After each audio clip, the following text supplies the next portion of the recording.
నమస్తే. నేను మీ లక్ష్మీ చౌదరిని. వెల్కమ్ టు మిస్టరీ మధురములు తెలుగు ఆడియో స్టోరీస్. మాది కోరిన ప్రణయం పార్ట్ 206తో మీ ముందుకు వచ్చేసాను.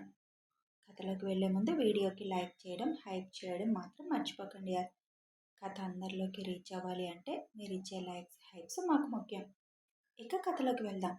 ఉదయాన్నే అద్వైత్ రిలీజ్ చేసిన వీడియో టీవీలో ప్లే అవుతుంటే ప్రజలందరూ కూడా అమ్మయ్య, కొన్ని వేల ప్రాణాల కోసం తన ప్రాణాన్ని పణంగా పెట్టి పోరాడిన అమ్మాయి ప్రాణాలతో సురక్షితంగా ఉంది అని రిలాక్స్ అవుతారు. అందరూ తమ ఇంట్లో అమ్మాయి ప్రాణాపాయ స్థితిలో ఉందా అన్న ఫీలింగ్లో ఉంటారు. అప్పటి వరకు ముందు రోజే హాస్పిటల్కి రావాలనుకున్న భూమి స్పృహలో లేకుండా వెళ్ళినా ఉపయోగం లేదు, చూసే అవకాశం ఉండదని నవీన్ వాళ్ళు ఆగిపోతారు రాకుండా. ఉదయాన్నే వచ్చిన వీడియో చూడగానే ఒకసారి భూమిని పలకరించి ఇక వెళ్ళిపోదాం ఊరు అని డిసైడ్ అయి బయలుదేరమంటాడు గడ్డి పరకని. నేను రానులేండి, మీరు వెళ్ళి పలకరించి వచ్చేసేయండి, అక్కడ అందరూ ఉంటారు, వాళ్ళని నేను ఫేస్ చేయలేను అని అంటుంది. నువ్వు ఇప్పుడు ఒకప్పటి గర్వికేవి కాదు కదా, ఇప్పుడు గర్విక నవీన్వి. నిన్నెవరూ అక్కడ తప్పు పట్టరు. తప్పులు అందరూ చేస్తారు, అవి సరిదిద్దుకున్న వాళ్ళని గొప్పగా చూస్తారు తప్ప వెటకారంగా చూడడం కానీ ఇంకా పాతదే గుర్తుపెట్టుకొని తెప్పడం లాంటివి చేయరు. అయినా వాళ్ళు అలాంటి మనుషులు కూడా కాదు, చూస్తేనే తెలిసిపోతుంది. భూమి నీతో నిన్న మాట్లాడిన మాటలు విన్నావు కదా, ఒకసారి వెళ్ళి పలకరించేసి వెళ్ళిపోదాం అని అనగానే సరే మీ ఇష్టం అని రెడీ అవుతుంది. పద్ధతిగా నవీన్ తనకి గిఫ్ట్ చేసిన చీర కట్టుకుంటుంది. కారణం అక్కడి నుంచి ఆగ్రా వెళ్ళి తాజ్మహల్ సందర్శించాలని డిసైడ్ అవడంతో. అలా చీర కట్టుకొని అడుగులో అడుగు వేసుకుంటూ నవీన్ పక్కన సంస్కారవంతమైన త్రిబులెక్స్ సోప్ లాగా నడిచి వస్తున్న గర్వికిని చూసి ఆశ్చర్యపోతారు హర్ష గారు.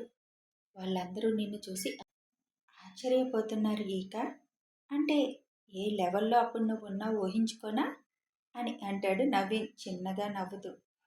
ఇప్పుడు అవసరమా, అందుకే నేను రాను అన్నాను అంటుంది మూతి ముడిచేసి. మొత్తం ఎయిర్ ఫ్రీకి శరీరాన్ని వదిలేసి డ్రెస్సులు వేసుకునేదానివా అప్పట్లో అని వెటకారంగా అనేసరికి మరీ అంత కాదులేండి అంటూనే దగ్గరికి రావడంతో నమస్కారం అంకుల్, బాగున్నారా అని గర్విక అడగగానే కూర్చున్న విజయ్ కింద పడ్డట్టు యాక్ట్ చేసి గడ్డిపరక నువ్వేనా, లేదా నేనేమైనా డ్రీమ్లో ఉన్నానా అని నవ్వుతూ అడుగుతాడు. హర్ష గారు నవ్వుతూ నాకు కూడా అదే డౌట్ వస్తుంది, నువ్వు ఆ అమ్మాయివేనా అని అంటారు. గడ్డిపరక తల వంచగానే మీకు అనుమానం అవసరం లేదు, ఆ అమ్మాయే ఈ అమ్మాయి అని నవ్వుతూ అంటాడు నవీన్.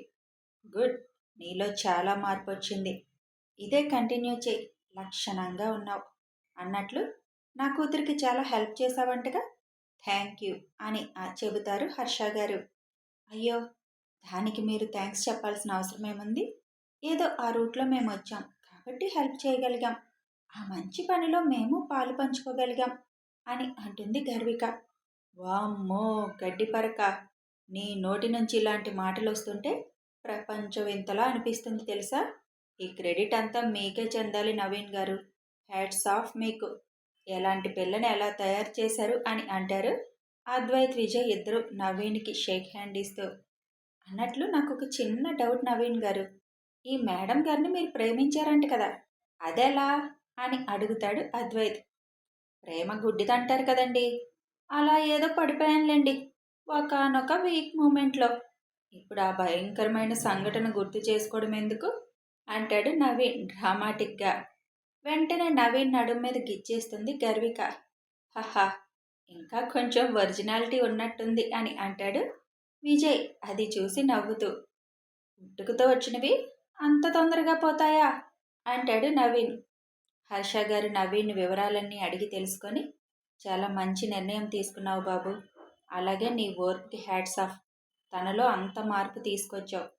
నా కూతుర్ని చావంచుల వరకు తీసుకువెళ్ళిన తను ఇప్పుడు అదే చావంచుల నుంచి కాపాడింది, ఇక తనని ఎవరూ తప్పు పట్టరు అని నువ్వు ఫీల్ అవ్వాల్సిన అవసరం లేదు గర్విక. నీ పిల్లల్ని మాత్రం చిన్నప్పటి నుంచే ఇప్పుడు నువ్వు ఎలా ఉన్నావో అలాగే పెంచుకో, ఒకప్పటి గర్వికలా పెంచుకు అని చెబుతారు హర్ష గారు. అలాగే అంకుల్, భూమిని ఒకసారి చూద్దామని వచ్చాం అని అనగానే ఓకే అని అద్వైత్ వైపు చూడగానే డోర్ కొడతాడు అద్దు. దక్ష్ హత్తుకోగానే కాసేపు ఆ ఫీల్ని ఎంజాయ్ చేసి నిద్రలోకి జారుకుంటుంది భూమి. తనని అలాగే హత్తుకొని మంచానికి వెనక్కి వాలి నిద్ర లేకపోవడంతో దక్ష్ కూడా కళ్ళు మూసుకుంటాడు. తలుపు కొట్టిన శబ్దానికి ఇద్దరికీ మెలకువ వస్తుంది. ఎవరో వచ్చినట్టున్నారు అని భూమిని సరిగ్గా పడుకోబెట్టి కమిన్ అని అంటాడు దక్ష్. డోర్ తీసి వదిన్ని చూడ్డానికి నవీన్ వాళ్ళు వచ్చారన్నయ్య అనడంతో దక్ష్ వాష్రూంలోకి వెళ్తూ పంపించు అని అంటాడు. నవీన్ గర్విక లోపలికి వచ్చి భూమిని పలకరిస్తారు. Thank you so much. నిజంగా మీరు చేసిన హెల్ప్ చాలా గొప్పది.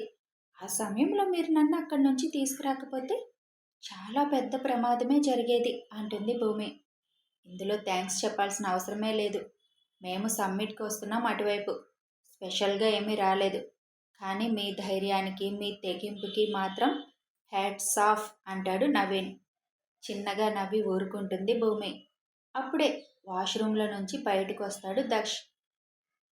వెంటనే తలదించేసి కొంచెం నవీన్ వెనక్కి వెళ్ళిపోతున్న గర్వికని చూసి భూమి చిన్నగా నవ్వుకొని, గర్విక, నీ భర్త నీ పక్కనుండగా నువ్వు పరాయి మగాడిని చూసి భయపడితే నీ భర్తని నువ్వు తక్కువ చేసినట్లే.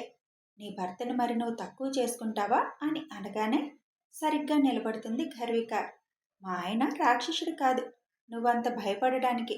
అప్పుడు నువ్వు తప్పు చేశావు, దానికి ఆయన పనిష్మెంట్ ఇచ్చారు. అంతే తప్ప ఇక నీ గురించి ఆలోచించి నిన్ను పట్టించుకునే అంత ఆలోచన సమయం ఆయనకి లేదు. అండ్ ఇప్పుడు నువ్వేం తప్పు చేయలేదు. ఒక విధంగా ఆయన ప్రాణాన్ని నువ్వు నీ భర్త కాపాడారు. అందుకైన నీకు థ్యాంక్స్ఫుల్గా ఉంటారు తప్ప నీ మీద ఏ కోపం ఉండదు. ఫీల్ ఫ్రీ అని చెబుతుంది భూమి. దక్ష్ నవీన్ దగ్గరికి వచ్చి, ఇంత ఉదయాన్నే వచ్చారు, బయలుదేరి వెళ్ళిపోతున్నారా అని అడుగుతాడు. లేదు, ఆగ్రా వెళ్దాం అనుకుంటున్నాం. సాయంత్రం వరకు అది మొత్తం తిరిగేసి అప్పుడు వీలైతే ఈ రాత్రికి, లేకపోతే రేపు ఉదయం బయలుదేరి వెళ్ళిపోతాం. ఇక మరి అటు వెళ్తే ఇటు రాం కదా అని చూసి వెళ్దామని వచ్చాం. Okay, once again thank you. నా ప్రాణాన్ని ఆ సమయానికి మీరు కాపాడినందుకు అని చెబుతాడు. మీరందరూ అన్నిసార్లు థ్యాంక్స్ చెప్పకండి. మేం చేసిన హెల్ప్కి ఫలితం ఉండదు అని నవ్వుతూ అంటాడు నవీన్. సారీ దక్షత్ గారు అని అంటుంది గర్విక. ఫర్ వాట్ అడుగుతాడు దక్ష్. అప్పుడు నేను ఏదైతే చేశానో దానికి చాలా లేట్ అయిపోయింది నువ్వు రియలైజేషన్ అవ్వడానికి. ఇట్స్ ఓకే, ఇప్పుడు నేను దాని గురించి ఆలోచన కూడా చేయడం లేదు.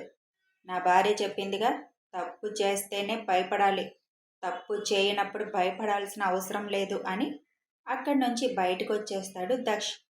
ఓకే, ఇక మేము వెళ్తాం.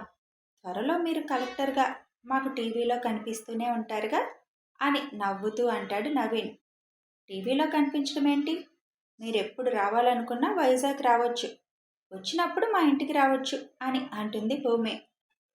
మేము కూడా మీ అధికార పరిధిలోనే ఉంటాం. మా ఊరికి కావాల్సిన అవసరాల కోసం తప్పకుండా మిమ్మల్ని కలెక్టరేట్లో కలుస్తాను అంటాడు నవీన్. భూమి చిన్న నవ్వు నవ్వుతుంది. ఓకే, రెస్ట్ తీసుకోండి బాగా, ఇక మేము బయలుదేరుతామని చెప్పి అక్కడి నుంచి బయటకు వచ్చి అందరికీ చెప్పి వెళ్ళిపోతారు నవీన్, గర్విక. డాక్టర్ వచ్చి చెక్ చేసి అనుకున్న దానికంటే ముందే స్పృహ వచ్చింది, గ్రేట్ అంటూ తలకి కూడా ఎక్స్రే తీసి తను పర్ఫెక్ట్గానే ఉంది. క్లాట్ కూడా కరగడం మొదలు పెట్టేసింది. కేర్ తీసుకుంటానంటే తీసుకెళ్ళిపోవచ్చు, లేదు అంటే ఒక 2 రోజులు ఉంచండి హాస్పిటల్లో అని డాక్టర్ చెప్తారు. ఒక్కదాన్నే ట్రైనింగ్ సెంటర్లో ఉంచడం కరెక్ట్ కాదు, హోటల్లో ఉండడం కూడా కరెక్ట్ కాదు. వైజాగ్ తీసుకెళ్ళిపోదామా అని ఆలోచన వస్తుంది దక్షకి. అదే మాట భూమితో అనగానే, కానీ ఇక్కడ నాకున్న పని అని అంటుంది. ఒక 10 రోజులు రెస్ట్ తీసుకొని వద్దు కానీ, ఇలా ఉన్నా నిన్ను రమ్మని అనరు కదా, మాట్లాడదాంలే అని అంటాడు దక్ష్. మీ ఇష్టం అని అంటుంది. వెంటనే మన వాళ్ళని రావద్దని చెప్పరా, తనని తీసుకొని వెళ్ళిపోదాం. ఇక్కడ ఉండాలంటే నాకు కూడా కుదరదు అన్ని రోజులు. మామ కూడా ఇబ్బంది పడాలి కదా, అక్కడే ఉంటుంది. ఫ్లైట్లోనే కదా, అవసరమైతే ఎంతసేపు తీసుకురాగలం ఇక్కడికి అని అప్పటికప్పుడు ఫ్లైట్ టికెట్స్ బుక్ చేసేస్తాడు దక్ష్. అద్వైత్ సరే అని అందరికీ ఫోన్ చేసి చెప్పేస్తాడు. మధ్యాహ్నం ప్రైమ్ మినిస్టర్, రాష్ట్రపతి అందరూ ఒకేసారి భూమిని పరామర్శించడానికి వస్తారు. కాసేపు మాట్లాడాక భూమి చేతికి ఒక కవర్ అందిస్తారు ప్రైమ్ మినిస్టర్. ఏం సార్ ఇది అని అడుగుతుంది భూమి. తెరిచి చూడండి మిసెస్ భూమిక అని అంటారు. భూమి ఆ కవర్ ఓపెన్ చేసి చూస్తుంది. అది చూడగానే షాక్ ప్లస్ ఆశ్చర్యంతో ఫస్ట్ ఆయన వైపు చూసి తర్వాత దక్షత్ వైపు చూస్తుంది. ఏంటి అన్నట్లు చిన్న స్మైల్తో కళ్ళెగరేసి అడుగుతాడు దక్షత్. సార్, ఇన్ని షాక్స్, సర్ప్రైజెస్ అని ఆశ్చర్యంగా అడుగుతుంది భూమి. మేమిచ్చింది చాలా తక్కువే. ఇంకా ఏం చేసినా కూడా అది తక్కువే అవుతుంది మీకు. మీరు ఈ దేశ ప్రతిష్టని కాపాడారు. అంతకంటే కూడా కొన్ని వేల ప్రాణాలు, అది కూడా మన వాళ్ళనే కాకుండా విదేశాల నుంచి వచ్చిన వాళ్ళ ప్రాణాలు కాపాడడానికి చరిత్రలో శాశ్వతంగా మీ పేరు లిఖించబడేలా పోరాడారు. ఇది చాలా తక్కువే అనిపిస్తుంది అని అంటారు ఆయన. ఇంతకీ ఏమిటోదినా, త్వరగా చెప్పు, మా అందరికీ ఏంటో తెలుసుకోవాలని చాలా క్యూరియాసిటీగా ఉంది అని అద్వైత్ అనగానే దక్షత్ చేతిలో పెడుతుంది తన చేతిలో ఉన్న పేపర్ని. దక్షత్ అది చూడగానే భూమి వైపు చూసి కంగ్రాచ్యులేషన్స్ అని ఆనందంగా చెబుతాడు. అన్నయ్య, నువ్వైనా చెప్పు అన్నయ్య ప్లీజ్ అని అద్వైత్ అనగానే మీ వదినికి దేశంలో అత్యున్నత పురస్కారమైన పరమవీర చక్ర బిరుదు ఇవ్వడానికి గవర్నమెంట్ నిర్ణయం తీసుకుంది. అలాగే ఐఏఎస్ కేడర్లో అత్యున్నతమైన స్థానాన్ని, తనకి నచ్చిన స్థానాన్ని తను సెలెక్ట్ చేసుకునే అవకాశం తనకే ఇచ్చారు. కలెక్టర్గా మాత్రమే కాదు, ఐఏఎస్ కేడర్లో చాలా ఉన్నాయి కదా గవర్నమెంట్ సెక్టార్లో పనిచేయడానికి. సో డైరెక్ట్గా తను అందులో తనకి నచ్చిన పోస్టు తానే సెలెక్ట్ చేసుకోవచ్చు. అది మాత్రమే కాకుండా త్వరలో ఇవ్వబోయే పద్మ అవార్డ్స్లో తనకు అవార్డు ఇవ్వాలని కూడా నిర్ణయించుకున్నారు. ఓహ్ వావ్, ఇదైతే చాలా గ్రేట్ న్యూస్ అని అక్కడ ఎవరున్నారు అన్నది కూడా మర్చిపోయి అద్వైత్, విజయ్ ఎగురుతారు. కంగ్రాచులేషన్స్ వదిన, కంగ్రాచులేషన్స్ మై డియర్ సిస్టర్ అని ఇద్దరూ చెప్పగానే హర్ష గారు తన తల నిమురుతూ గర్వంగా ఫీల్ అవుతారు. కానీ సార్, వీటన్నిటికీ నేను అంత అర్హురాలిని కాదు. నా కర్తవ్యం మాత్రమే నేను చేశాను అంటుంది భూమి. లేదు, కర్తవ్యం అనేది వేరు. మీరు మినిస్టర్కి చెప్పేశారు. ఐజీ రంగంలోకి దిగాడు. అంతటితో మీరు ఆగిపోవచ్చు. లేదా మిమ్మల్ని బెదిరించినప్పుడు సైలెంట్గా మీరు ఉండిపోవచ్చు. కానీ అలా చేయలేదు. ఆఖరికి వాళ్ళు బంధించినా కూడా అక్కడి నుంచి తప్పించుకొని బయటపడి ఎలా అయినా విధ్వంసాన్ని ఆపాలని మీరు చేసిన ప్రయత్నం ఉంది చూడండి, అది చాలా గొప్ప విషయం. శత్రువులతో పోరాడి యుద్ధంలో గెలిచిన వీరులకి ఇచ్చే పరమవీర చక్ర అవార్డు మీకు ఇవ్వడంలో ఏమాత్రం తప్పు లేదని మేము నిర్ణయించుకున్నాం. ఇది మన దేశ అత్యున్నత స్థానంలో ఉన్న మిలిటరీ, నావిక, వైమానిక దళాలందరితో కలిసి చర్చించి మేమందరం కలిసి తీసుకున్న నిర్ణయం. అందుకే హాస్పిటల్కి రావడానికి లేట్ అయింది. ఉగ్రవాదుల్ని పట్టించారు మీరు.